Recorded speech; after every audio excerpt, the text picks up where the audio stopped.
January 11th, 1944, 11:14 in the morning, 4 miles above Schersleben, Germany.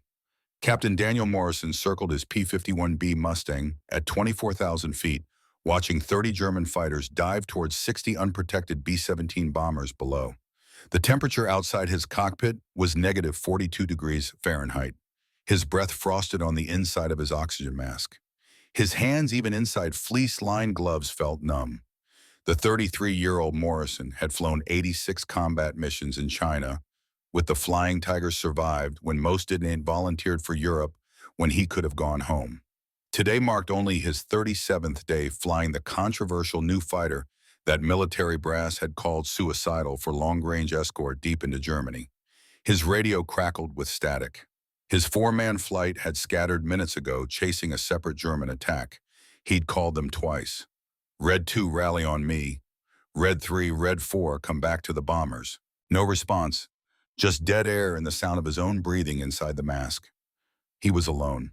Below him, formations of Messerschmitt Bf-109s and Focke-Wulf FW-190s closed on the 401st Bomb Group at 23,000 feet.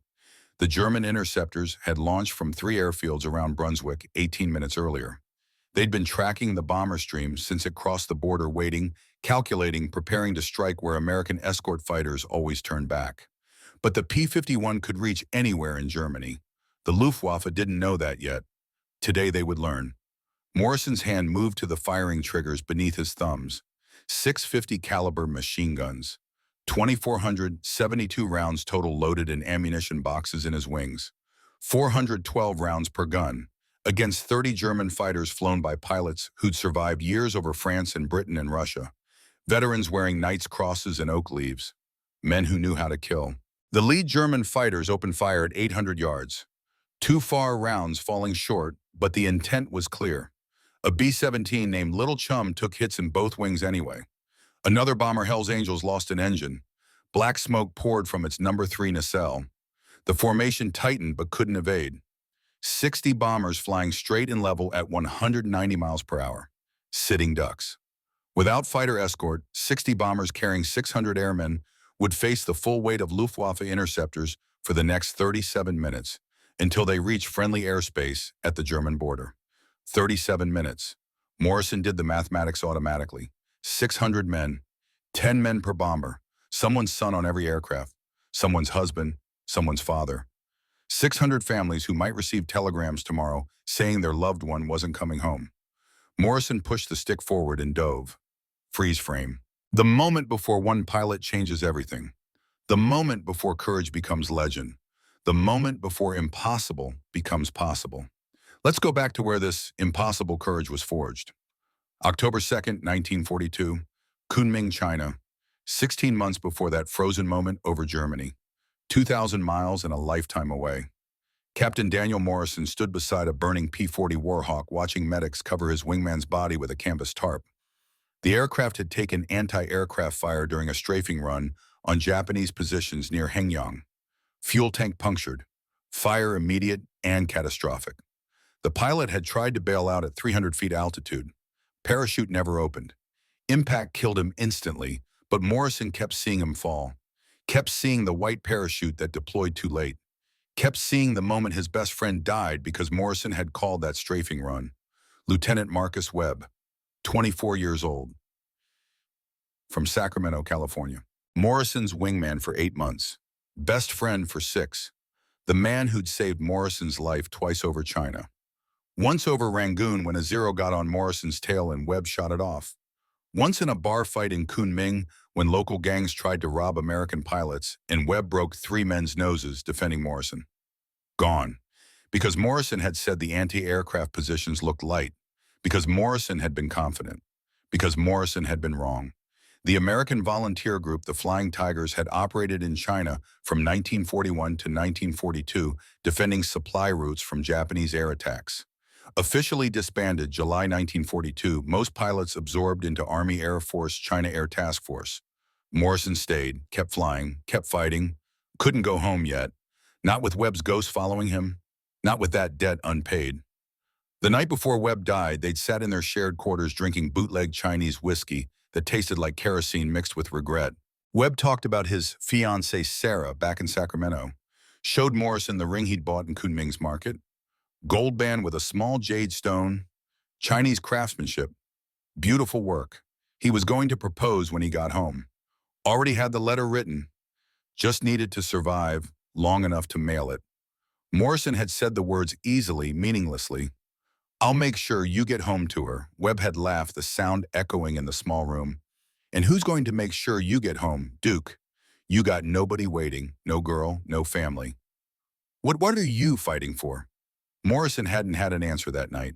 He flew because it was what he did, what he was good at. The only thing that made sense in a world gone completely mad. He had a father he hadn't spoken to in 5 years, a mother who died when he was 12, no siblings, no sweetheart writing letters, just the aircraft and the mission and the fight. Webb had made Morrison promise something that night. If something happens to me, you look after the squadron. You don't let them die for stupid reasons. You bring them home. Promise me that matters more than the kills. Promise me the men matter more than the mission. Morrison had promised. Easy words. Cheap promises given late at night over bad whiskey. 24 hours later, Webb was dead and the promise became debt, became weight, became the thing that woke Morrison up at night in sweat-soaked sheets, seeing parachutes that opened too late. Morrison kept flying, finished 86 combat missions in China by June 1943, confirmed 7 Japanese aircraft destroyed, probable 4 more, shot down twice himself, walked away both times with minor injuries and major luck, earned reputation as aggressive, skilled, slightly reckless, the kind of pilot who'd dive into fights that more cautious men avoided, the kind of pilot who brought his wingmen home because he remembered Webb's words. The men matter more than the mission. Other flying tigers went home when their tours ended, collected their bonuses, kissed their girls, started normal lives. Morrison volunteered for Europe. New theater, new war. Different enemy, but same fight. Same tyranny needing to be stopped. Same men needing someone to bring them home. Maybe a way to stop seeing Webb's face every time he closed his eyes. Maybe a way to pay the debt. Maybe just the only thing Morrison knew how to do anymore. November 1943, Morrison arrived England, assigned to 354th Fighter Group based at RAF Boxted, Essex. The squadron was brand new, equipped with the brand new P-51B Mustang. Everything untested, everything experimental, everything uncertain. The first time Morrison saw the P-51, his immediate thought was, this beautiful machine is going to get me killed. The fighter was stunning in its lines, sleek fuselage tapering to a point, graceful wings with laminar flow design. Built for speed with its British Rolls-Royce Merlin engine producing over 1,400 horsepower. Fast, agile, gorgeous. But it looked fragile compared to the P-40 Warhawk Morrison had flown in China or the heavily armored P-47 Thunderbolt most groups flew in Europe. Thin fuselage barely wider than the pilot's shoulders. Light construction trading armor for speed. Single engine instead of the P-38's twins. No margin for error. No second chances. The mechanics at Boxted called it the Pioneer Mustang, testing a fighter in combat that had barely been tested at all. Some pilots called it a suicide mission. The brass called it an experiment. Morrison called it a chance to make the promise to Webb mean something. The controversy over the P-51B had reached crisis levels by December 1943. Military leadership questioned whether long-range escort was even possible. Fighter doctrine written by men who'd never faced modern air combat said fighters needed heavy armor, multiple engines, overwhelming firepower. The P-51 had none of these. Single engine, light armor, 6 guns versus the P-47's 8. Its range was theoretical, unproven. Engine reliability unknown in extended combat deep into Germany. Fuel consumption uncertain. The statistics were brutal and undeniable. Between August and October 1943, 8th Air Force had lost 180 bombers in just 3 missions without fighter protection past the German border. The fighters couldn't escort deep enough. Their range ended at the border. The Luftwaffe knew this. They waited. They struck where American fighters couldn't reach. October 14th became known as Black Thursday. 60 B-17 Flying Fortresses shot down in a single day. 600 airmen lost. Some killed instantly when their aircraft exploded. some dying slowly and burning bombers spiraling toward Earth, some surviving the jump only to be captured and sent to prison camps. The losses were unsustainable. The 8th Air Force nearly suspended daylight bombing entirely, nearly admitted the whole strategy had failed. Then came December 5th. 36 P-51Bs from the 354th Fighter Group flew the first long-range escort mission deep into France, protecting bombers all the way to Paris and back. The brass didn't trust it. Expected mechanical failures. Expected half the fighters to run out of fuel and crash in the channel. Expected losses. 0 P-51s lost. All fighters returned safely. Range proved. Concept validated. But that was Paris, 200 miles from England. Germany was deeper. Targets like Oschersleben were 300 miles inside the Reich. No fighter had ever escorted that far and returned. No one knew if it was even physically possible. The fuel calculations were tight, the margins thin. One navigational error, one extended dogfight, one mechanical problem meant death in the channel or capture in Germany. Morrison volunteered for every deep penetration mission. When his squadron commander suggested he might want to ease into European combat, gradually let himself adjust to the new theater, Morrison had replied flatly, "I didn't survive China to play it safe in Europe." Sir, January 10th, 1944. Evening, Officers Club at RAF Boxted. 20 hours before the mission that would change everything. Morrison sat alone at the bar nursing a whiskey that tasted better than Chinese bootleg, but brought back the same memories. Webb's face, the burning P-40, the parachute opening too late. The promise made and immediately broken. A group of B-17 bomber crews walked in. Fresh faces, young. Some looked 18, though regulations required 19 minimum to fly combat. They wore new leather jackets that hadn't been worn enough to develop character. They laughed too loud, talked too fast, the nervous energy of men who knew they were flying into hell tomorrow, but hadn't yet learned to be quietly afraid. One of them approached Morrison, Staff Sergeant David Reynolds, 22 years old, ball turret gunner. The name tape on his jacket was crisp and new. No combat missions worn into the leather yet. Reynolds said, "Sir, you're with the 354th, right? The Mustang Group." Morrison nodded, not particularly wanting conversation, but too tired to discourage it. Reynolds continued, "We're flying tomorrow. Oschersleben, deep target. Intelligence says it's defended. They said you guys might escort us all the way in. Is that true?" Morrison took a slow drink before answering, "That's the plan." Reynolds pulled a photograph from his jacket pocket, handed it to Morrison. His wife Sarah holding their cat on the porch of a small house. Pretty woman, dark hair, warm smile. The house looked modest but well-maintained. Working class, honest. American. Reynolds' voice carried pride and fear mixed together. "We just bought that house. Sarah's pregnant. Due in March. 2 months. I promised her I'd come home to meet our baby. The photograph came with a care package last week." He pulled out a small wrapped bundle, opened it carefully. Homemade chocolate chip cookies wrapped in wax paper. The smell hit Morrison immediately. Sugar, butter, chocolate. The smell of home, of kitchens and families and normal life. Reynolds offered one to Morrison.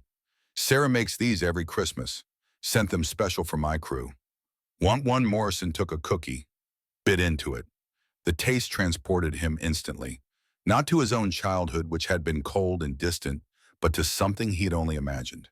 Warm kitchens, families gathered. Someone caring enough to bake cookies and mail them across an ocean to a war zone. Morrison said quietly, "These are perfect. Tell your wife she's an artist." Reynolds smiled, relaxing slightly. "I will, if I get home. When I get home." He corrected himself quickly, but the fear showed through. "You ever think about what we're fighting for, sister? Like, really think about it?" Morrison considered the question. Looked at the photograph again. Sarah and the cat in the little house. Looked at the cookies made with rationed sugar and butter that should have gone to keeping Sarah and the baby fed, but instead went to making her husband feel loved 5,000 miles from home. Morrison said, "We're fighting so your son or daughter grows up in a world where people can own little houses, where women can bake cookies without fear, where you can disagree with your government without disappearing." I saw what tyranny does in China. Japanese treated Chinese like animals, slaves and worse. Now Nazis do the same in Europe. We're not fighting for territory or resources. We're fighting so your kid grows up free, so Sarah can raise that baby without soldiers kicking down the door. That's America. That's worth dying for. Reynolds was quiet for a moment. Then he pulled something else from his pocket, a small American flag patch, the kind meant to be sewn onto flight suits. Reynolds' Sarah sent this too, said I should give it to someone who's going to bring me home. I'm in the ball turret tomorrow. Most dangerous spot on the whole bomber. Can't get out if we go down. I need someone watching over us. He held out the flag patch. Will you take this? Will you promise to bring us home? Morrison looked at the patch, looked at Reynolds, saw Webb, saw every pilot he'd failed to save in China, saw the weight of promises and the waste of breaking them. Morrison shouldn't make promises he might not keep. Knew the odds. Knew one P-51 couldn't protect 60 bombers alone. Knew combat was chaos and promises were meaningless against random chance in physics and 30 German fighters with Knight's crosses. Morrison took the flag patch. I'll bring you home. That's a promise. Reynolds' relief was visible. Physical. His shoulders relaxed. He smiled genuinely for the first time. Thank you, sir. I'll be watching from the ball turret. Most dangerous position, but best view. I'll see everything. Morrison pocketed the flag patch next to the note from Webb he still carried. 2 promises, 1 broken, 1 not yet tested. Reynolds returned to his crew. Morrison ordered another whiskey. Around him, the officers' club filled with noise. Someone started a portable record player. Glenn Miller's Moonlight Serenade filled the room. Sweet, nostalgic, distinctly American. The sound of home filtered through static and worn grooves. Men gathered around the record player. Some sang along quietly. Some just listened with expressions of longing and memory. This music, this terrible coffee they served at breakfast, this camaraderie between men who might die tomorrow. This was America, not the abstract concept, the real thing, the thing worth fighting for. Morrison finished his drink, went back to his quarters, tried to sleep, failed. At 0200 hours he got up, walked to the flight line, checked his P-51 aircraft number 436315 in the cold darkness, ran his hand along the fuselage, cold metal under his palm. This machine and him against 30 German fighters tomorrow. The mathematics didn't favor survival, but mathematics didn't account for promises, didn't account for 600 men who needed to go home, didn't account for Sarah Reynolds waiting in Ohio with a baby due in March. January 11th, 0600 hours. Mission briefing. Intelligence officer pointed at the map with a wooden stick. Oschersleben, target Focke-Wulf aircraft factory. 120 B-17s attacking in 2 combat wings. Escort package P-47 Thunderbolts to the German border. P-51 Mustangs for deep penetration. Escort P-38 Lightnings for high-altitude cover. Expected resistance heavy. Intelligence estimated 50 to 60 German fighters defending Oschersleben. Experienced pilots. Veteran units. Some of the best the Luftwaffe had. They'd be waiting. They'd know the bombers were coming. Radar stations tracked every bomber formation from the moment it formed up over England. Morrison's flight assignment, Red Flight 4 aircraft. Call signs, Red 1 through Red 4. Morrison was Red 1 flight leader. Standard doctrine, stay close to bombers, protect the formation, engage only when necessary to prevent attack on bombers. Do not pursue, do not get separated. The briefing officer emphasized this last point. Gentlemen, the bombers are the mission, not kills, not glory. The mission is bringing those bombers home. Stay together. Stay with the bombers. Come home. Morrison studied the map. 300 miles to target, 300 miles back, 600 miles total at cruise speed, 4 hours of flying. Absolute maximum range for P-51, even with 2 external drop tanks holding 75 gallons each. No margin for extended combat at full throttle. Combat power burned fuel twice as fast as cruise. 10 minutes of hard fighting could leave you swimming in the channel or walking to a German prison camp. The briefing ended. Men filed out quietly. Some went to write letters home, some to chapel. Some just sat and smoked and thought about wivvies and mothers and sweethearts who might receive telegrams tomorrow. Morrison went to the mess hall. Pre-mission breakfast. Powdered eggs that tasted like cardboard. Spam that might have been meat. Coffee strong enough to strip paint. Someone complained about the eggs. Someone else said, at least it's not British food. Nervous laughter, the sound of men trying not to think about dying. 0730. Morrison walked to his P-51. Ground crew had it ready, fueled, armed, polished. Technical Sergeant Mike Sullivan, his crew chief, stood beside the aircraft. Sullivan, she's ready, sir. All 6 guns bore sighted and tested, full ammunition, drop tanks topped off. You've got 5 hours endurance if you're careful with the throttle. 4 hours if you're not, Morrison. And if I have to fight, Sullivan was quiet a moment, then you have however long God gives you, sir. Come back with my airplane. Morrison climbed into the cockpit, strapped in, harness tight, parachute uncomfortable as always, checked instruments, oil pressure good, fuel quantity reading full, magnetos functioning, radios working. He pulled out the flag patch Reynolds had given him, tucked it into his jacket pocket next to Webb's note. 2 promises, 600 lives, 1 aircraft, 30 German fighters. The mathematics still didn't make sense. But Morrison wasn't flying for mathematics. He was flying for Sarah Reynolds and her cookies and her baby due in March. For Webb and the promise broken. For the men who needed someone to bring them home. The Packard Merlin engine started with a roar. 1,400 horsepower spinning the propeller. The sound was beautiful and terrible. The sound of power and death and possibility. Morrison taxied to the runway. Behind him, 3 more P-51s. Red 2, Red 3, Red 4. His flight, his responsibility. In the distance, 120 B-17 bombers formed up in massive formations that filled the sky. 600 men, 600 lives. Ground control gave clearance. Red flight, you're cleared for takeoff. Morrison released brakes. Advanced throttle. The P-51 accelerated down the runway. 80 knots, 90, 100, 115. Rotation speed. Morrison pulled back gently. The fighter lifted off England's cold ground and climbed toward Germany's cold sky. Below, the B-17 formations headed east. Morrison counted them from altitude. 60 bombers. 600 men. One of them was Reynolds in his ball turret watching, counting, praying his promise would be kept.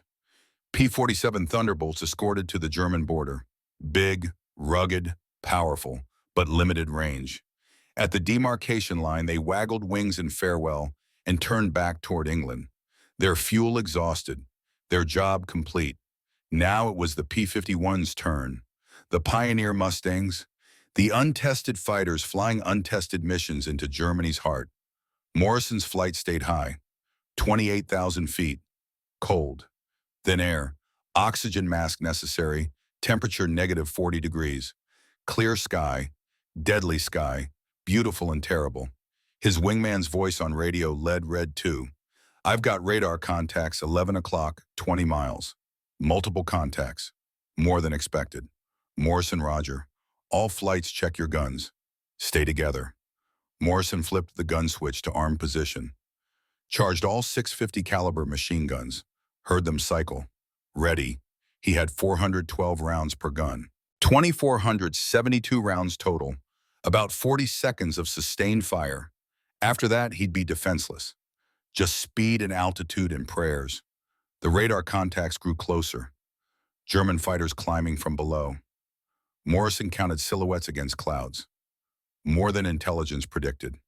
Many more. Not 50 fighters, closer to 70. At 1100 hours, German fighters attacked from multiple directions simultaneously. Coordinated assault. 20 fighters from below.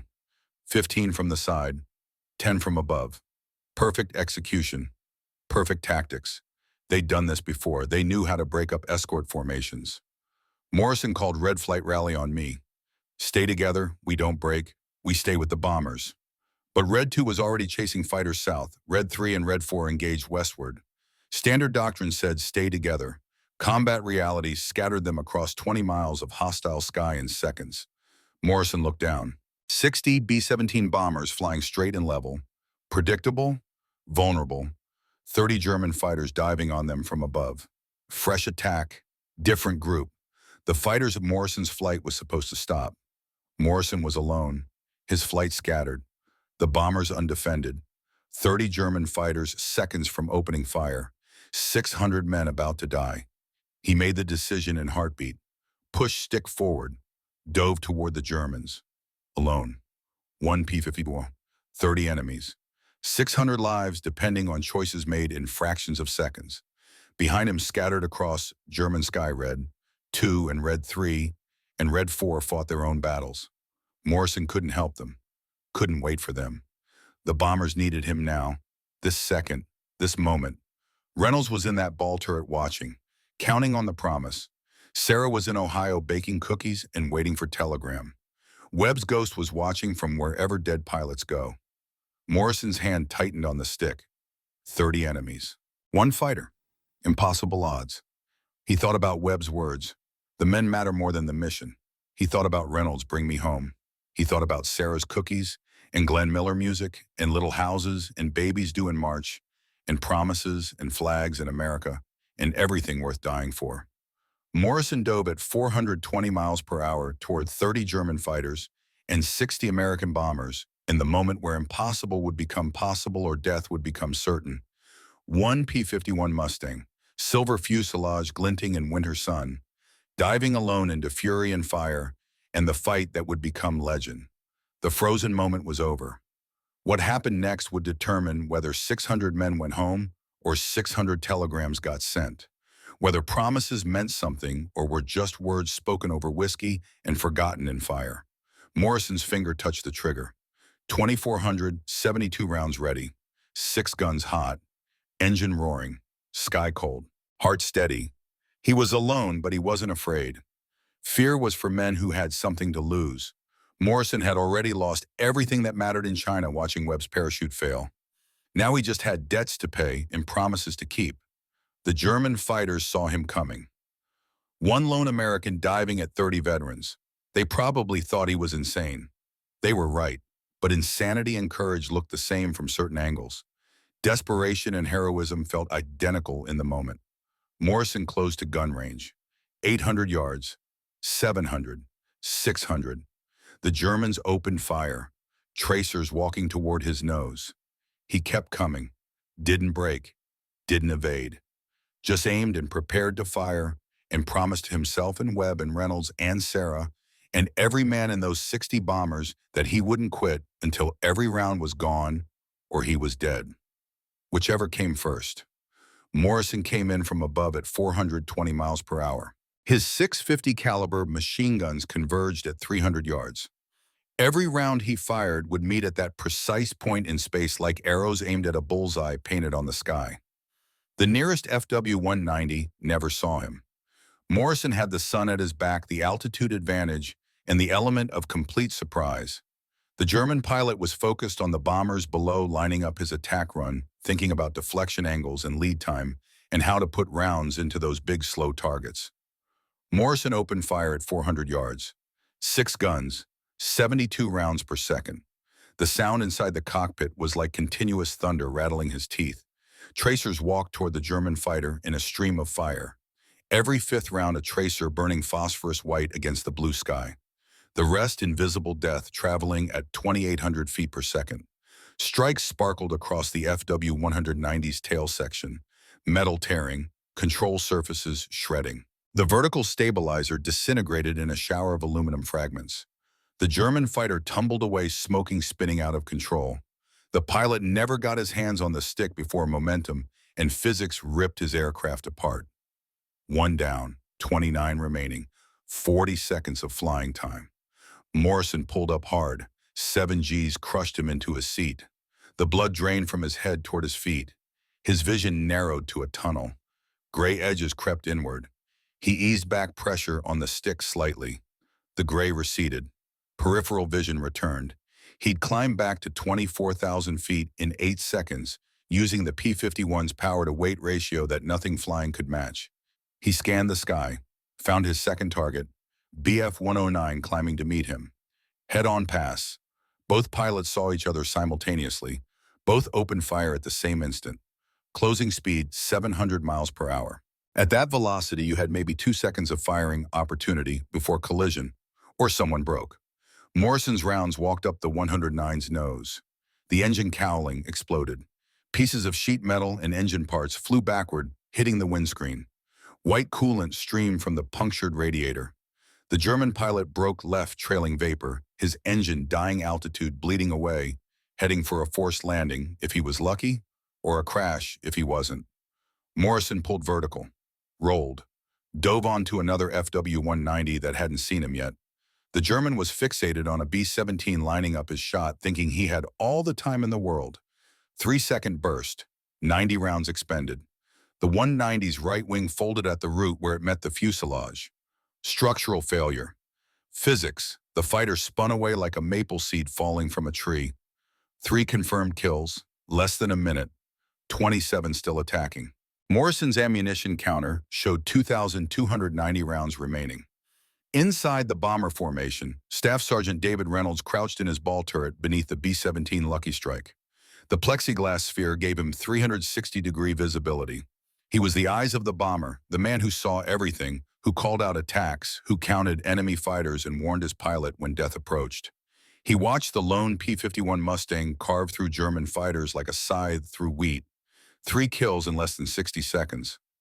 Reynolds had flown 19 missions from this cramped, freezing sphere, seen P-47 Thunderbolts escort them to the border, then turned back with fuel tanks empty, seen P-38 Lightning struggle at high altitude, where their engines ran rough and their pilots got cold. Never seen anything like this. Never seen one fighter attack 30. Reynolds counted carefully like the intelligence officers had taught him. 30 German fighters when the attack began. 27 now, after that silver Mustang flashed through them. The P-51 never stopped moving. Dove climbed, rolled, fired, climbed again, always positioning between the bombers and the attackers, like a sheepdog protecting the flock from wolves. Very angry, very deadly sheepdog. Reynolds keyed his intercom voice tight with adrenaline and wonder pilot ball turret. "We've got a Mustang out there fighting alone. Just splashed 3 in under a minute. I've never seen flying like this." Lieutenant Frank Patterson, pilot, responded from his seat 50 feet away. "Keep counting, Sir Reynolds. If we survive this, someone needs to document what's happening. Someone needs to remember." Reynolds, Roger, sir, counting everything. The German formation split like a cell dividing. 15 fighters broke left toward the bombers, determined to complete their mission. 15 stayed to deal with the lone American who just killed 3 of their comrades. The Germans expected the Mustang to break off now. Fighter doctrine everywhere, American and German, was absolutely clear about this. Never engage when outnumbered more than 2-1. Morrison had 15-1 odds in front of him, and 15 more closing from behind. He kept attacking. Oberleutnant Friedrich Weber, 26 years old, 15 confirmed kills. Knight's Cross with oak leaves led the 15 fighters staying high. He'd been flying combat since 1940. France, Britain, Russia. He'd seen everything the war could show a pilot. Seen friends burn, seen enemies fall, seen courage and cowardice in everything between. But he'd never seen one fighter attack 15 deliberately. Never seen aggression this pure, this focused, this suicidal. Weber's thought came clear and cold. This American is either insane or the best pilot I've ever encountered. Either way, he's dangerous.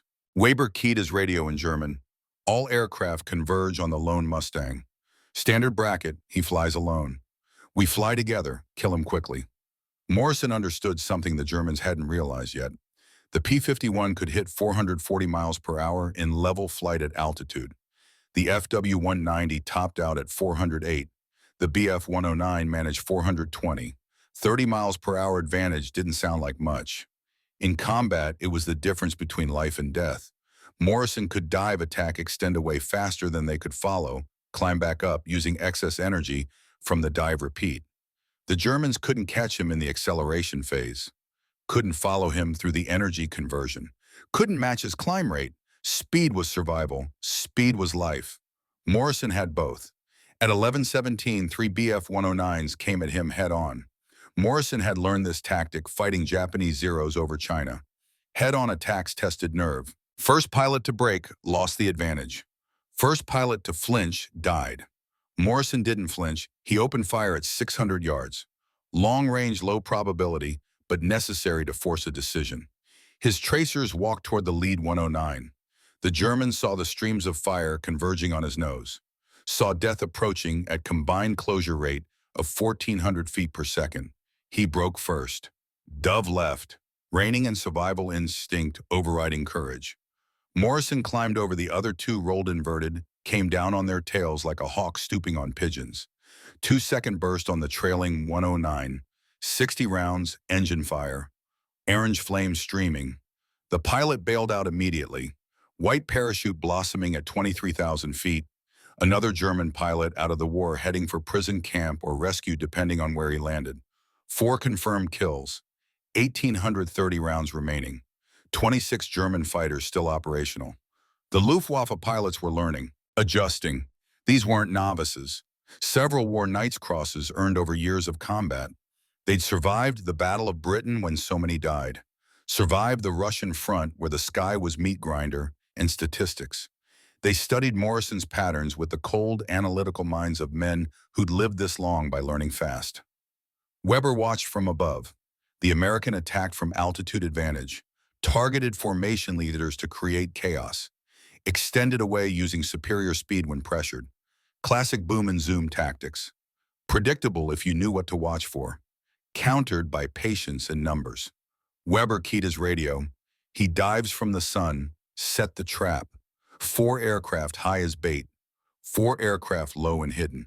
When he commits to the high formation, the low formation climbs into his escape route. Box him. End this. At 11:28:8, FW-190 split into 2 4-ship formations exactly as Weber planned. One stayed high at 25,000 feet, visible tempting. One dropped low out of sight below the bombers at 18,000, invisible patient waiting. Morrison saw the high formation, saw the trap being set, knew exactly what they were doing, took the bait anyway because the alternative was letting them attack the bombers unopposed. He came down on the high 4 at 60-degree angle, airspeed building past 480 miles per hour. The P-51's dive speed was limited by compressibility effects around Mach 0.75. The air got thick. The controls got heavy. The stick fought his inputs. He was pushing every limit the aircraft had. Engineering and physics and chance all balanced on a knife edge at 24,000 feet. He fired on the lead FW-190. Armor-piercing incendiary rounds walked from tail to cockpit like a saw-cutting timber. The fighter rolled inverted. Pilot bailing out. Another white parachute. Another German going home to tell the story of the lone American Mustang. 5 kills. Morrison pulled up hard. 7 Gs again. Blood draining. Vision tunneling. But now the 4 fighters that had been hidden below were exactly where he knew they'd be. Climbing toward him at 3,000 feet per minute. BM radial engines at full emergency power. White exhaust smoke streaming. Guns already firing. Tracers reaching up toward him. He rolled inverted and dove at them. Upside down, directly toward their formation at 500 miles per hour. His wings were above him. His head pointed at Earth. His engine screamed at redline. This was beyond tactics. This was physics and fury. The German element leader saw a Mustang diving inverted directly at his formation, and his mind couldn't process it. Every dogfight began with both aircraft upright. Every manual showed upright attacks.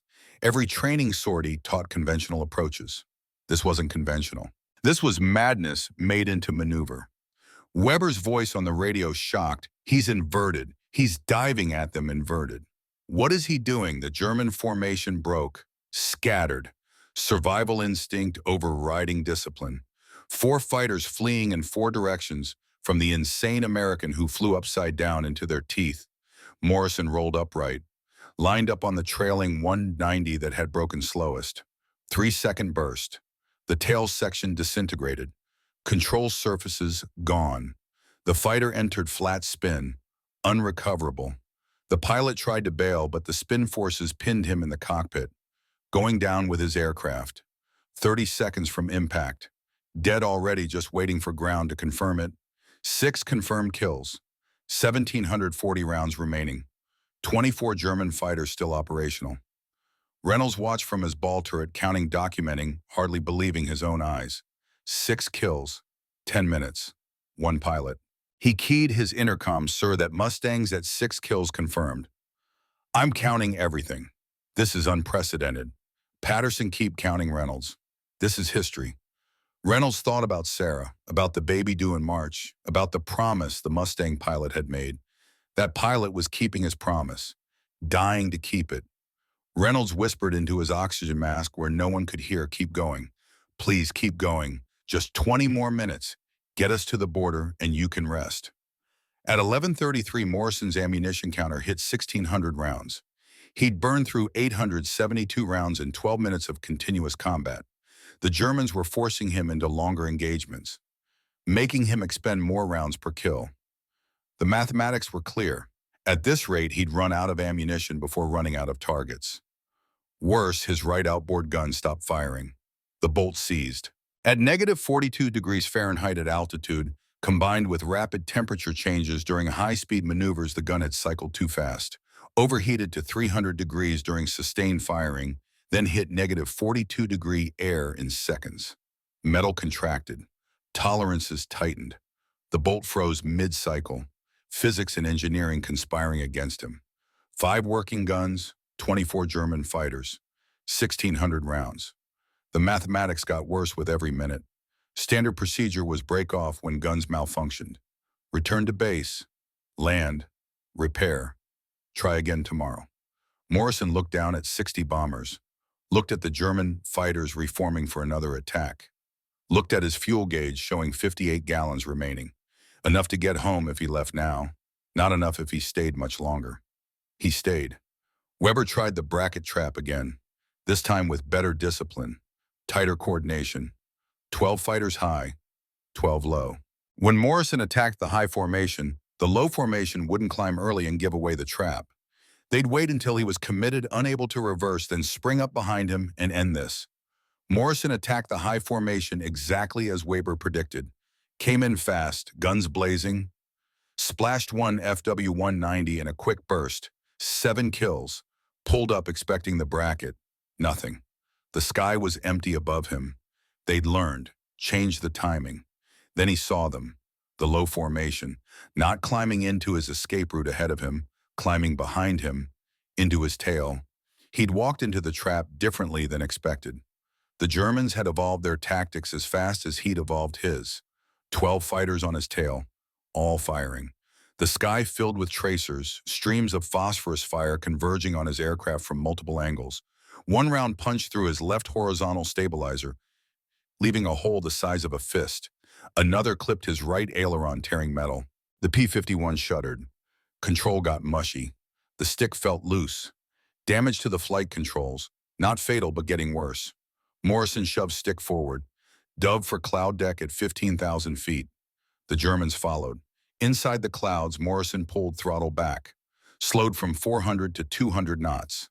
Rolled inverted. Counted 5 seconds. Rolled upright. Pulled up hard. Broke back out above clouds 2,000 feet behind where he'd entered. The Germans had overshot. Classic reversal. Webb had taught him that over China 3 years ago. If faster enemy chases you into clouds, slow down in Maya, they'll overshoot thinking you're still running. You reverse and you're on their tails. Simple physics. Simple tactics. Deadly effective. Morrison picked the last fighter in the string, FW-190, just realizing the trap had reversed. 2-second burst. 60 rounds. The canopy blew off. Plexiglass fragments spinning away. Pilot slumped forward against his harness. Dead or unconscious. Fighter entering slow spiral toward Earth. 8 confirmed kills.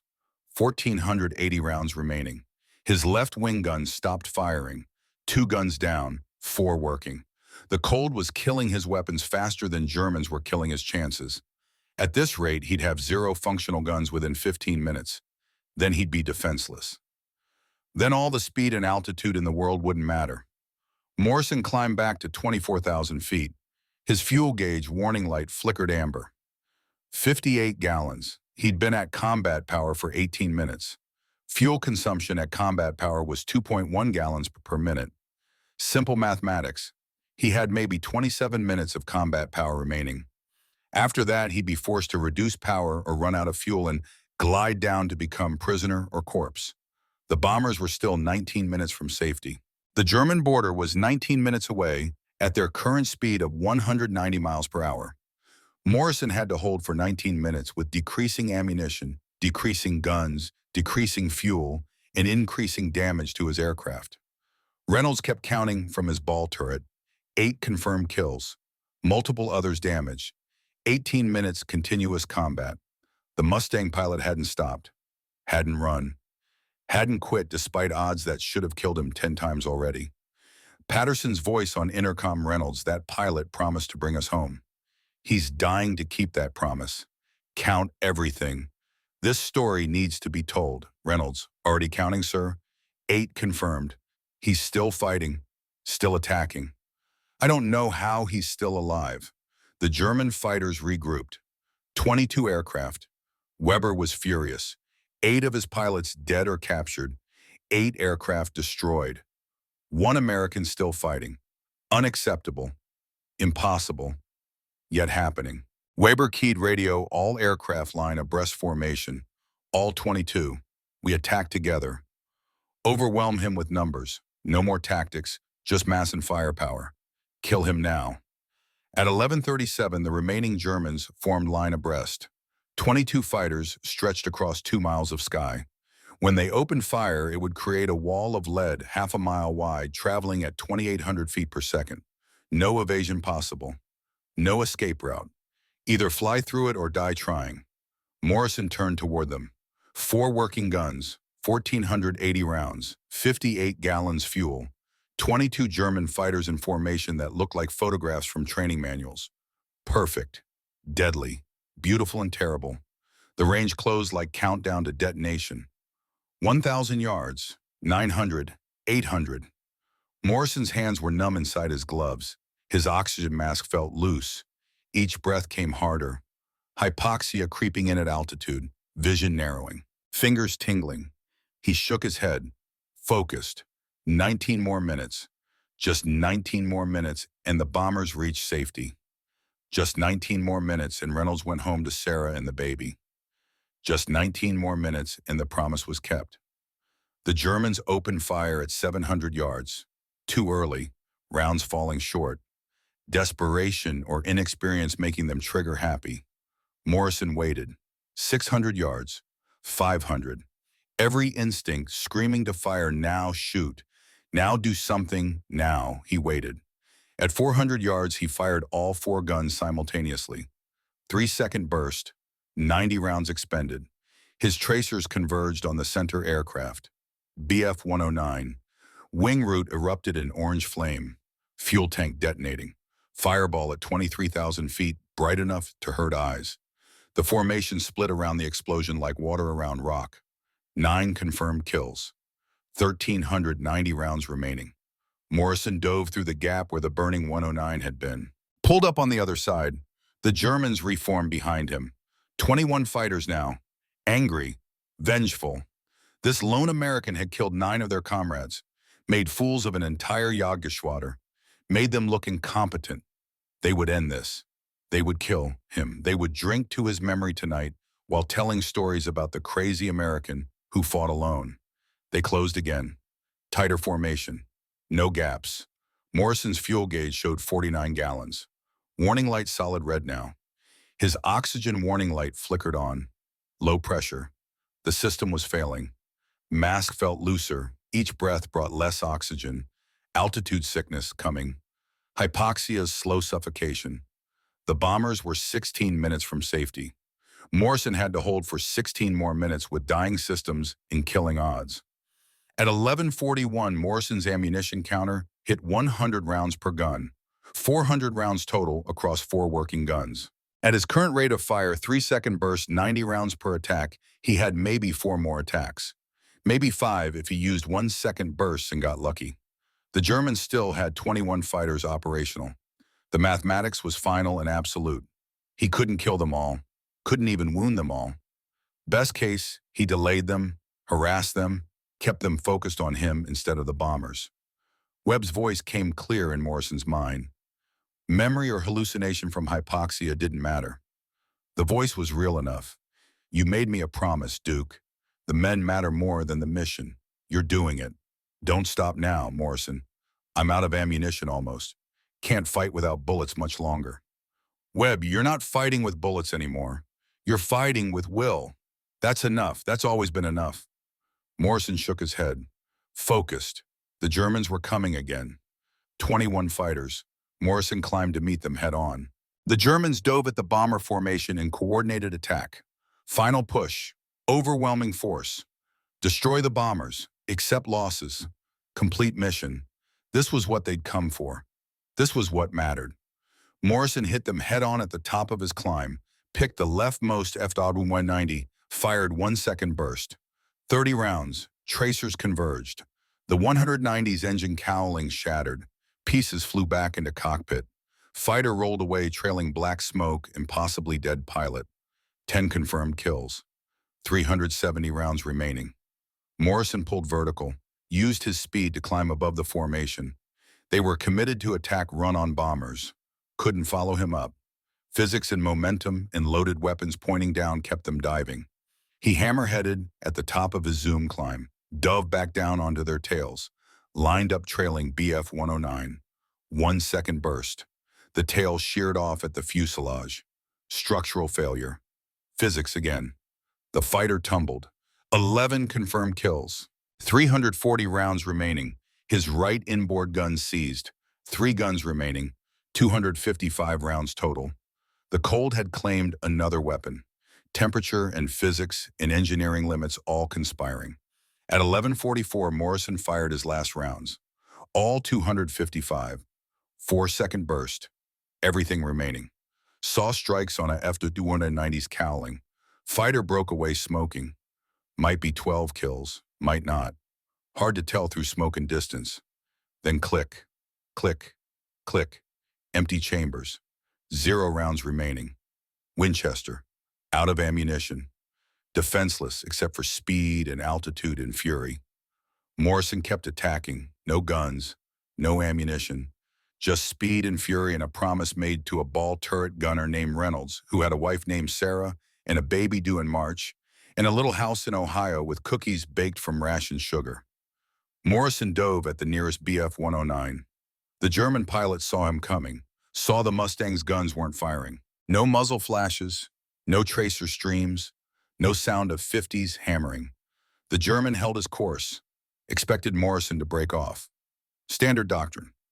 Winchester fighters returned to base immediately, always, without exception. Morrison didn't break. He lined up on the 109's tail, close to 50 feet. The German could see Morrison's propeller in his mirror now, see the spinner inches from his rudder, feel the psychological pressure of someone insane enough to attack without weapons. The German broke first, dove away, survival instinct overriding training. Morrison followed through the break, stayed on his tail through 2 full rolling scissors. The German pilot was good, experienced, but Morrison was fighting with something beyond skill now, fighting with pure will, with promises and debt and the weight of Webb's ghost watching. After 40 seconds of pure maneuvering, the German disengaged, dove for the deck, gave up. One enemy neutralized without firing a shot.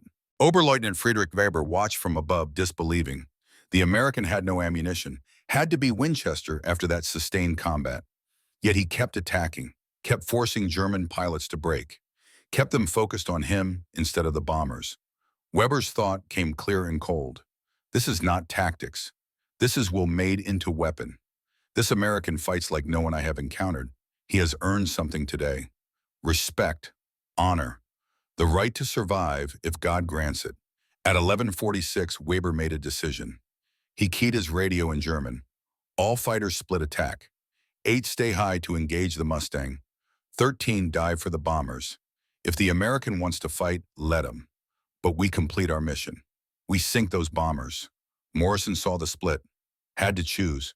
Fight the 8 or save the bombers from the 13. Couldn't do both. Not without ammunition. Not without fuel. Not without functioning weapons. He turned toward the 13 diving fighters. Left the 8 behind. Chose the bombers over his own survival. Chose keeping the promise over, living through the day. Morrison caught them at 19,000 feet. Came in from their 7 o'clock high. Lined up on the leader. Didn't fire because he couldn't. The German leader saw him coming. Saw the Mustang. No tracers, no gunfire. But broke anyway, thinking it was trap. Thinking other Mustangs were hiding in the sun. Thinking American doctrine required mutual support and this lone fighter was bait. There were no other Mustangs. Just Morrison. Zero ammunition, 28 gallons fuel, oxygen system failing, guns frozen, controls damaged, flying on fumes and promises in fury. The formation scattered. Morrison picked another target, close to 30 feet behind a FW-190. The German looked back, saw the Mustang, saw no muzzle flashes, but his nerve broke anyway. He dove away. Morrison chased two more fighters, got on their tails. They both disengaged. Pure psychology. The Germans thought it was trap, thought ammunition didn't matter because numbers did, thought they were being herded into ambush. They were wrong, but fear doesn't wait for facts. Reynolds watched from Lucky Strike's ball turret. 29 minutes into the engagement, the P-51 wasn't firing anymore, just chasing. Germans kept breaking off. Reynolds understood immediately. The Mustang pilot was bluffing, had to be out of ammunition. But the Germans didn't know that. Thought it was tactical deception. American trick. Reynolds keyed intercom voice tight with awe and terror. Pilot, that Mustang's out of ammo. He's faking it, chasing them to make them think he can still shoot. And it's working, Patterson. How do you know he's Winchester Reynolds? He hasn't fired in 5 minutes. Every attack, no tracers, no gun smoke, no sound. He's bluffing and they're believing it. Patterson. Jesus Christ, that's the bravest thing I've ever seen. That pilot is going to die keeping his promise to us. Reynolds thought about Sarah, about the baby, about the cookies she'd baked, about the promise Morrison had made, about how some men meant what they said even when meaning it killed them. Reynolds whispered into his oxygen mask, "Keep going, please keep going. 7 more minutes, just 7 more minutes." The 8 fighters that had stayed high were diving on Morrison now. He pulled up to meet them. Airspeed bled off climbing, 190 knots, 170, 150. Stall speed was 120. He was hanging on his propeller, on the edge of aerodynamic control. The Germans opened fire at 200 yards. Rounds passed below him. He kicked rudder, skidded left. More rounds, close enough to see individual tracers. He shoved nose down, dove away, built speed, 200 knots, 250, 300, pulled back up. The Germans had overshot. Couldn't follow through the energy conversion. His fuel gauge showed 23 gallons. Warning light flashing red like heartbeat. 5 minutes of fuel at combat power. Maybe 7 at cruise. Maybe 9 if he leaned the mixture until the engine coughed. The bombers were 7 minutes from safety. P-47 Thunderbolts were 4 minutes out. Morrison could see them now. Black dots on the horizon growing larger. 36 fresh fighters with full ammunition and fuel, coming to take over the escort, coming to finish what Morrison had started. 4 more minutes. He had to hold for 4 more minutes. 4 minutes was forever. 4 minutes was nothing. 4 minutes was the difference between 600 men going home or 600 telegrams being sent. At 11:47, 33 minutes after it began, Weber called off the attack. His voice on German radio was tired, resigned, respectful in ways he didn't expect to feel. All fighters break off. Return to base. The American reinforcements are too close. We have lost this battle. This sky belongs to the lone Mustang today. We honor his courage by living to fight smarter tomorrow. 21 German fighters turned east, headed back to Brunswick airfields. They'd lost 12 aircraft confirmed, maybe 2 more probables, against 1 American pilot, 1 aircraft. Impossible odds overcome by impossible will. Weber's last thought before turning for home: "I have wife Greta waiting in Hamburg. I will see her again because the American chose to protect his bombers instead of pursuing us. He could have killed me. He let me go home. That is the choice of honorable warrior. I will not forget this American. Someday, if God allows, I will shake his hand." Morrison watched them go. His engine coughed, fuel pressure dropping. He adjusted mixture, leaned it out to emergency setting. The engine smoothed, barely. He turned west, followed the bombers toward home. The P-47 Thunderbolts formed up around the B-17s. Big, rugged, dependable. 1 Thunderbolt pilot pulled alongside Morrison, gave thumbs up, mouthed words Morrison couldn't hear through separate radios. "You're a crazy son of a bitch." Morrison nodded, too tired to return the gesture, too exhausted to explain. Hands shaking on stick, breathing hard through failing oxygen system, hypoxia making thoughts swim. But the bombers were safe, all 600 men, including one ball turret gunner who'd go home to his wife and baby and little house and tell the story of the pilot who kept his promise even when keeping it should have killed him. Morrison had kept his promise. That was enough. That was everything. Morrison crossed the English coast at 12:23 p.m. Fuel gauge read 11 gallons, flew direct to RAF Boxted. No sightseeing, no victory rolls, just straight-line navigation and prayers that fuel lasted. The Merlin engine ran smooth but thirsty. Each mile closer to home felt like gift. He landed at 12:51 p.m.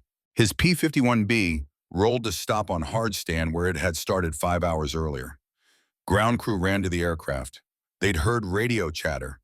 Something about lone Mustang over Germany. Something about impossible combat. Something about one pilot saving 60 bombers. Technical Sergeant Mike Sullivan opened the canopy. Morrison sat motionless for 10 seconds. Couldn't move. Couldn't think. 3 hours, 37 minutes in the cockpit.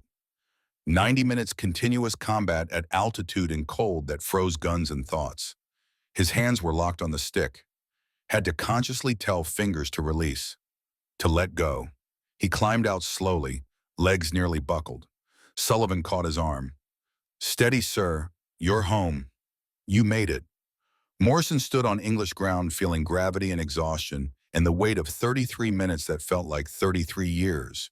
He'd survived, somehow, against mathematics and tactics and 30 German fighters. He'd survived. Sullivan walked Morrison around the aircraft, counted damage with professional eye and growing disbelief. One round through left horizontal stabilizer. Clean hole. Another through right aileron. Ragged tear. 37 bullet holes total scattered across fuselage and wings. Most were small caliber machine gun rounds from long range, but 3 were 20mm cannon strikes. One had punched through wing roots 6 inches from main fuel tank.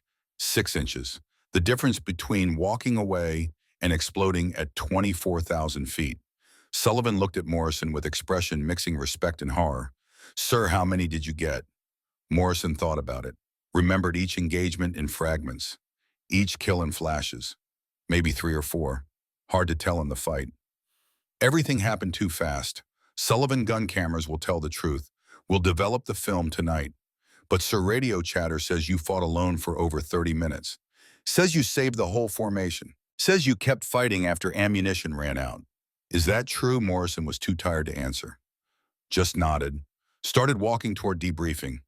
Each step hurt. Each breath hurt. Being alive hurt. But 600 men were alive too. That made the pain worthwhile.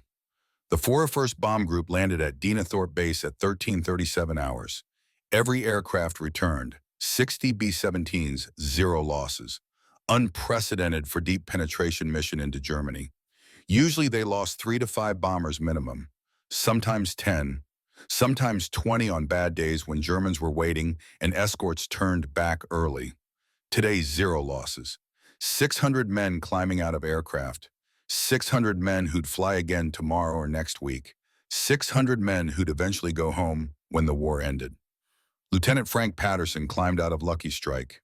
His ball turret gunner, Staff Sergeant David Reynolds, emerged from beneath the aircraft, legs shaky from 3 hours in cramped sphere, but alive, unhurt.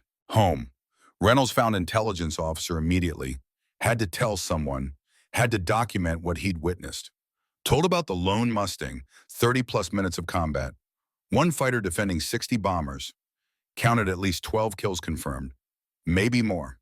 Fought without ammunition at the end, using pure aggression to scatter attacks. The intelligence officer didn't believe it. Checked with other crews. Same story. 18 different bomber crews all reported identical thing. One P-51, call sign unknown, pilot unknown, fighting alone for over half an hour, attacking even after guns went silent, saving the entire formation through impossible courage. 8th Air Force launched investigation immediately, checked mission logs, reviewed radar tracks, interviewed pilots. Only one P-51 from 354th Fighter Group had remained with bombers that long. Aircraft number 436315. Pilot Captain Daniel Morrison. Flight records confirmed he'd landed with 11 gallons fuel. Gun camera footage being processed. January 12th, one day after mission. Gun camera footage developed overnight. Intelligence officers watched in silent operations room. The film showed everything. 12 confirmed kills visible on camera. Clear footage. No ambiguity. Head-on passes. Deflection shots. Vertical reversals. Extended combat against overwhelming odds. Then the gun stopping. Morrison attacking anyway. Germans breaking. Formation scattering. The bluff working. But more than kills, the film showed something else. Something harder to quantify. Morrison attacking after his gun stopped firing. Chasing German fighters with empty chambers. Using pure aggression and aircraft position to force enemy to break. Making them think ammunition didn't matter because determination did. The Germans didn't know he was Winchester. Morrison had bluffed for 7 minutes. Made them afraid. Made them question, made them retreat when numbers said they should have pressed. January 13th. Staff Sergeant David Reynolds received pass to RAF Boxted. He'd requested it specifically. Had to find the pilot who'd saved him. Intelligence had identified the aircraft and pilot. Captain Daniel Morrison, 356th Fighter Squadron, 54th Fighter Group. The man who'd made a promise 2 nights ago in Officers Club over cookies and flag patches and photographs of pregnant wives. Reynolds found Morrison alone in the squadron ready room reading a letter. Morrison looked up when Reynolds entered. Saw the ball turret gunner, remembered the photograph, the promise, the cookies. Reynolds, sir, are ya, Captain Morrison? Morrison stood slowly, body still sore. Yes, Reynolds, I'm Staff Sergeant Reynolds, ball turret gunner, Lucky Strike 401st Bomb Group. We talked 2 nights before the mission. You promised to bring me home. Morrison remembered the cookies that tasted like love and sacrifice, the flag patch, the pregnant wife named Sarah, the house in Ohio, Morrison. You made it home. Reynolds, because of you, sir, I watched the whole thing from my turret, every engagement, counted everything. 33 minutes. You fought alone against what looked like 30 fighters, killed at least 12, kept attacking even after your guns went silent. I've never seen courage like that. I've never seen anything like that. Reynolds pulled out the photograph he'd shown Morrison 2 nights before. Sarah and the cat in the little house. But now something was written on the back in Reynolds's careful handwriting. Captain Daniel Morrison saved my life, January 11th, 1944. I will never forget. Reynolds handed the photograph to Morrison. Keep this. Remember that 600 men went home because you wouldn't quit. I'm one of them. My baby's going to be born in March because you kept fighting when fighting was impossible. Because you meant what you said. Because promises matter to you. Morrison took the photograph, looked at it, looked at Reynolds, saw Webb, saw every pilot he'd failed to save in China, saw the ones he'd saved in Germany, saw the weight lifting slightly. Not gone, never gone, but lighter. Morrison said quietly, I made you a promise. I keep my promises. That's all? Reynolds, sir, that's not all. That's everything. That's what makes you different. You do more than keep promises. You perform miracles. He pulled something else from his jacket. The small American flag patch Sarah had sent. The one Reynolds had given Morrison 2 nights ago. Morrison, I gave you this flag. You carried it into battle. It flew on the aircraft that saved us. I want you to keep it. When my baby's born, I'll tell them about this flag, about the man who wore it, about the promise that saved their father. Morrison pocketed the flag next to Webb's note. 3 items now. Webb's note from China, Reynolds's photograph, Sarah's flag, the weight of promises kept and lost. January 18th, 7 days after mission. More crews from 401st traveled to RAF Boxted. They found Morrison, shook his hand, thanked him with words that couldn't capture what they felt. Some cried, grown men, combat veterans who'd seen friends die, crying while shaking the hand of the pilot who'd kept them alive. Patterson told Morrison, my crew watched you fight. We couldn't believe it. One fighter against everything Germany had. You never quit, never ran, just kept attacking. We're alive because of you. Our families will see us again because of you, Lieutenant Thomas Brennan, co-pilot, added. I counted 12 kills minimum. Probably more we couldn't see. But beyond the kills, you broke their attack formation, made them focus on you instead of us, saved us through sacrifice. That's courage. That's honor. That's America. Morrison felt uncomfortable with praise. He'd done his job, kept his promise. That was all. But looking at these men, seeing their relief, their gratitude, their tears, he understood this was bigger than one mission. These men would go home, have children, live lives, build families, all because he'd refused to quit for 33 minutes over Germany. January 15th, Lieutenant General Richard Carson, commander of 8th Air Force, visited RAF Boxted personally, interviewed Morrison in private, asked him to describe the engagement in detail. Morrison was reluctant.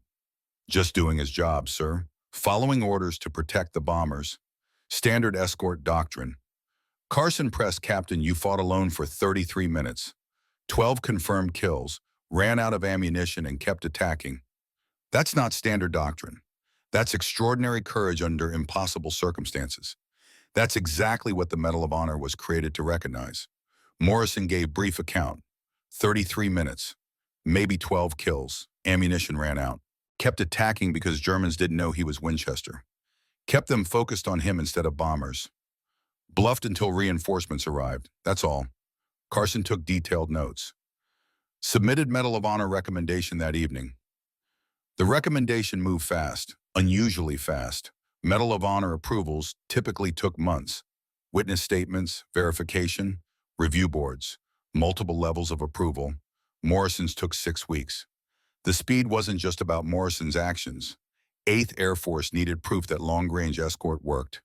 Needed validation that P-51 Mustang wasn't suicidal experiment. Needed justification for continuing daylight bombing campaign. Morrison's mission provided everything. 1 fighter, 30 enemies, all bombers saved. Perfect narrative. Perfect propaganda, perfect hero. Some officers questioned the politics. Said Medal of Honor should be purely about valor, not public relations. They were right. But war was always political. Morrison's medal served multiple purposes. Recognition of extraordinary courage. Validation of controversial aircraft. Proof that tactical doctrine worked. All true simultaneously. Morrison didn't care about politics. Wanted the medal for what it represented to Reynolds and Patterson and 600 men who'd gone home. Wanted Webb to know the debt was paid. Wanted the weight to lift. March 6, 1944. Brigadier General William Foster presented Captain Daniel Morrison with Medal of Honor at RAF Boxted. The entire 354th Fighter Group assembled. Press photographers present. Newsreel cameras rolling. This was ceremony and propaganda equally. Recognition and recruitment poster. The citation read, "For conspicuous gallantry and intrepidity above and beyond the call of duty in action with the enemy near Oschersleben, Germany on 11 January 1944. Captain Morrison became separated from his flight while escorting heavy bombers deep into Germany.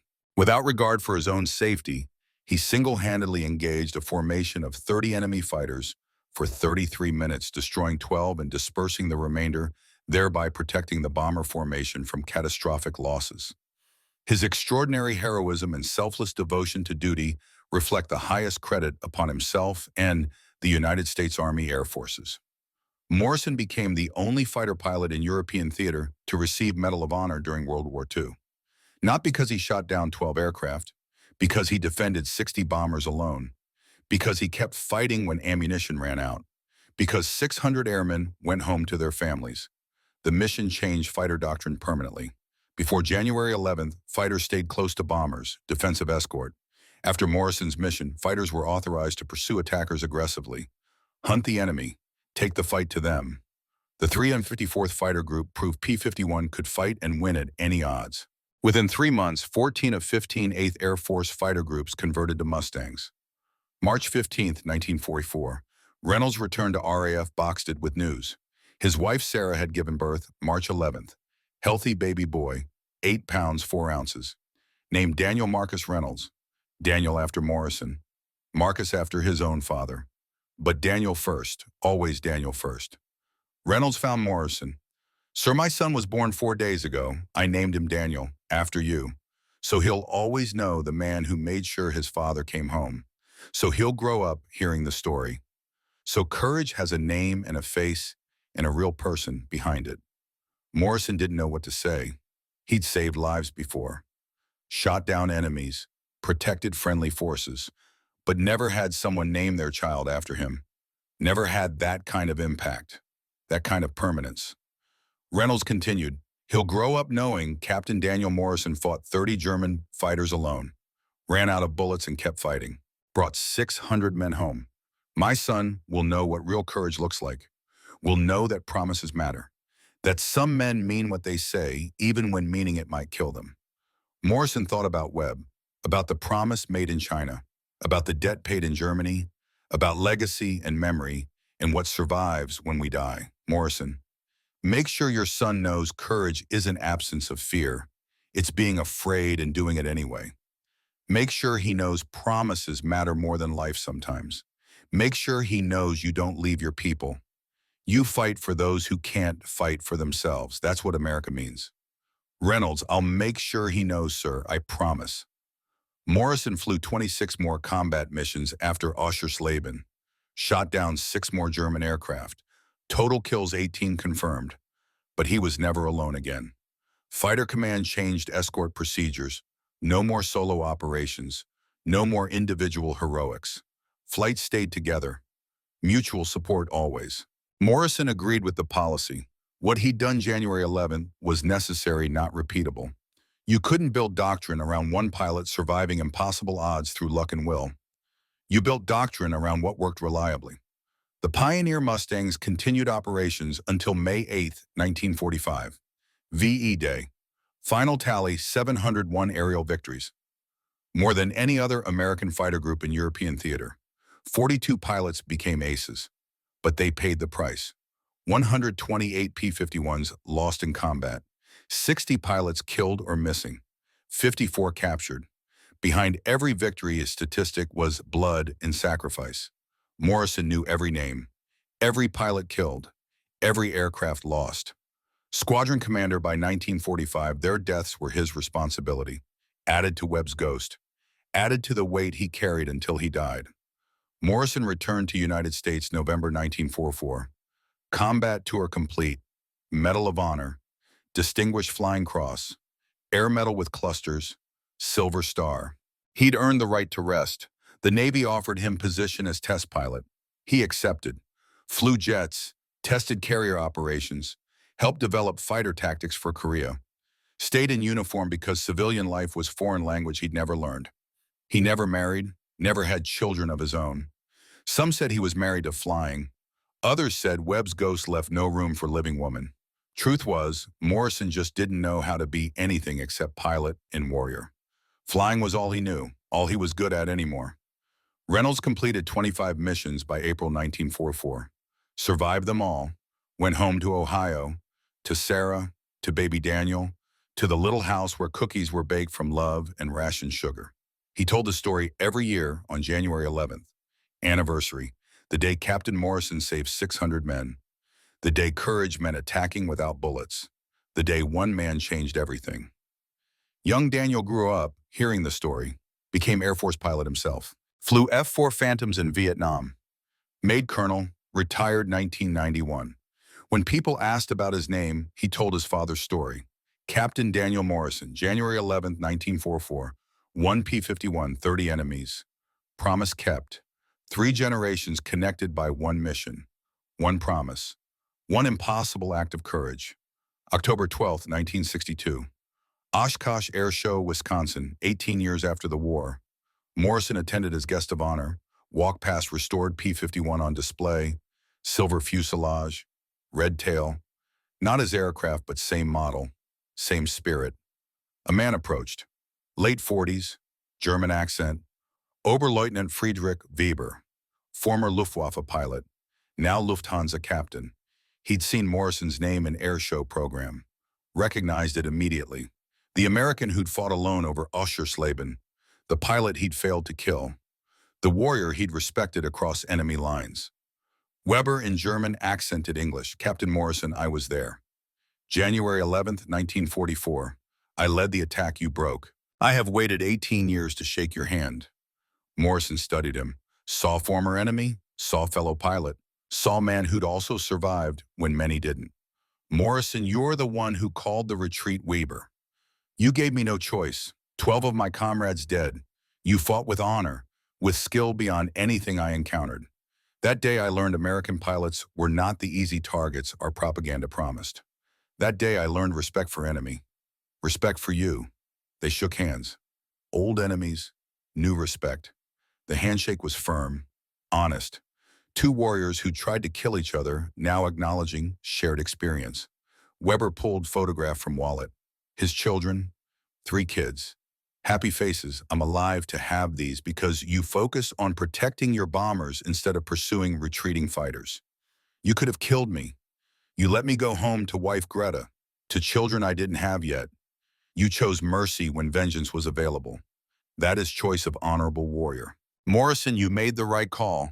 Courage is knowing when to fight and when to save your men. You saved lives by retreating. That takes courage too, Weber. In war, we were enemies. In peace, we are pilots, brothers of sky. I wanted you to know. You were best opponent I ever faced. I'm honored to have survived you. They talked for an hour, compared memories of the battle, filled gaps in each other's understanding. Weber described German perspective. Confusion when Morrison attacked without ammunition. Decision to retreat when P-47s approached. Morrison described fuel crisis, gun failures, oxygen system failure, bluffing when Winchester. They parted as friends, former enemies, current brothers. War had tried to make them kill each other. Peace let them recognize shared humanity. Morrison retired Brigadier General 1966. 30 years service. Rare for fighter pilot. Most washed out or died or retired as majors or colonels. Morrison kept climbing because he was excellent at it. Because Air Force needed him. Because he had nowhere else to go. Awards accumulated over decades. Legion of Merit, Distinguished Service Medal, foreign decorations, French Croix de Guerre, British Distinguished Flying Cross. But Medal of Honor remained most significant, not for what it meant to Morrison, for what it meant to 600 men and their families. Morrison never talked about January 11th unless asked directly. When reporters asked, he gave short answers.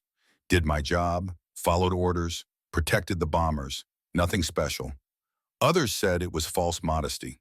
Morrison knew it was survival mechanism. If he thought too hard about odds, he'd beaten about how close he'd come to dying, he couldn't function. Better to minimize, to treat it as routine, to pretend impossible was just another day. March 18, 1990, Morrison died age 84. Heart failure. Died peacefully in sleep at home in Florida. No combat, no heroics, just old age claiming another warrior. His funeral drew hundreds, fellow pilots, test pilots, students, veterans from 354th Fighter Group, and special guest Daniel Marcus Reynolds, age 51, the boy named after Morrison who'd become colonel, who'd flown his own war, who'd earned his own medals. Reynolds gave eulogy. Captain Morrison promised my father he'd bring him home. He kept that promise at point that should have killed him. Today we promise to remember him, to honor his courage, to pass his story to our children, to make sure his example survives when memory fades, to make sure the word promise still means something because men like Daniel Morrison showed us it matters. Morrison was buried with full military honors, 21-gun salute, flag folded and presented to distant cousin. Taps played. Old pilots saluted as casket lowered. Webb's grave was in Arlington. Morrison's was in Florida, separated in death as in life. But Morrison believed hope that somewhere beyond death they'd meet again. Webb would ask, "Did you keep the promise?" Morrison would answer everyone. Today the National Museum displays Morrison's P-51, restored, silver fuselage, red tail, aircraft number 436315. Beside it, Morrison's photograph. Young, intense, Medal of Honor citation. Mission summary, January 11, 1944. 1 fighter, 30 enemies, 12 confirmed kills, 600 lives saved. School groups visit, children read the display, ask questions. Guide explains, this was most decorated fighter mission in European theater. Only fighter pilot to receive Medal of Honor. Fought alone, 33 minutes. Ran out of ammunition and kept fighting. Children ask, how did he survive? Guide answers, skill, courage, determination, refusal to quit when quitting made sense. That's what heroes do. They keep fighting when fighting seems impossible. They keep promises even when promises might kill them. That's America. That's what this flag means. Every fighter pilot trains on Morrison's mission. Study his decisions, analyze his tactics, learn his lessons: aggression, speed management, altitude conservation, energy management, psychological warfare when Winchester. The lessons Morrison proved January 11th, 1944 still apply. Technology changes, fundamentals don't. Air Force Academy includes Morrison's mission and curriculum. Every cadet learns a story. 1 P-51. 30 enemies, promise kept. Standard of excellence. Measure of courage. Example to follow. Daniel Marcus Reynolds died 2015, age 71. Before dying, he recorded video interview about his name, about his father, about Captain Morrison, about promises and courage and legacy. The video preserved, available to anyone wanting to understand what courage looked like that day. Reynolds' grandson, David Reynolds III, flies F-35s now, carries card in his flight suit. Captain Daniel Morrison, January 11th, 1944. Reminder of legacy, reminder that promises matter. Reminder that one pilot's courage echoes across generations, across 80 years, across every mission flown by every pilot who learned the lesson. You don't leave your people. You fight for those who can't fight for themselves. That's what the uniform means. Combat statistics from January 11th, 1944 tell part of the story. Duration 33 minutes. Enemy aircraft engaged 30. Enemy aircraft destroyed 12 confirmed. Ammunition expended 100%. Fuel remaining 11 gallons.